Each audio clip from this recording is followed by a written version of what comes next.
Friends, দেখেন ঈদের জন্য তো রান্নাবান্না করলাম। রান্নাবান্না শেষ করে এখন একটু মেহেদি করতেছি হাতে।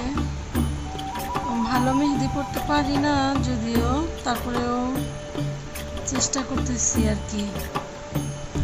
এত ভালো এক্সপিরিয়েন্স নাই। বাট অনেক সুন্দর হচ্ছে, ভালোই হচ্ছে। আপনি কত দিন যাবত নিজে মেহেদি দেন?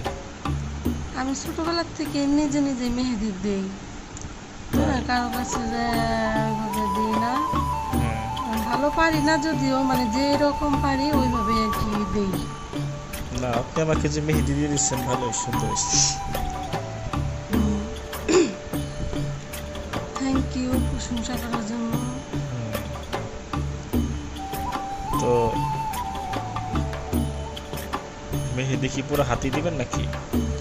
দেখি এখন পুরো হাতে দিই না, অর্ধেক হাতে দিই, দেওয়ার পরে বোঝা যাবে। তাই? জি।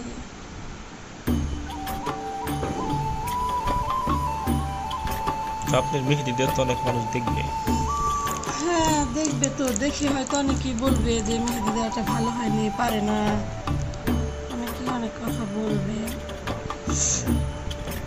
আসলে মেহেদি কিভাবে দিলে বেশি ভালো লাগে এটা একটু মানুষের, আমার ভিউয়ার্সদের সাথে একটু যদি মেহেদি কিভাবে দিলে ভালো লাগবে? মেহেদি সুন্দর করে দিলে ভালো লাগবে। তারপরেও সুন্দর হইলে ভালো লাগবে, সুন্দর না হলে ভালো লাগবে না। তারপরেও আছে না সৌন্দর্যের মাঝে একটা বিষয়, মানে কিভাবে দিলে বেশি সৌন্দর্য হবে।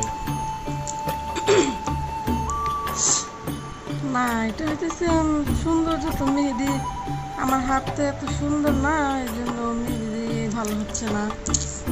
যারা বেশি সুন্দর, যাদের হাত সুন্দর, তাদের মেহেদি দেওয়া সুন্দর হয়। না, যাদের হাত সুন্দর সেটা ভালো হয়, ঠিক আছে। যাদের হাত সুন্দর না তাদের জন্য কি উপায়, সেটা একটু তাদের জন্য আমি কিভাবে বলবো বলেন? আসলে আমার যেটা মনে হয় যে মেহেদি যে কোনো হাতেই সৌন্দর্য মনে হয় ভালো লাগে।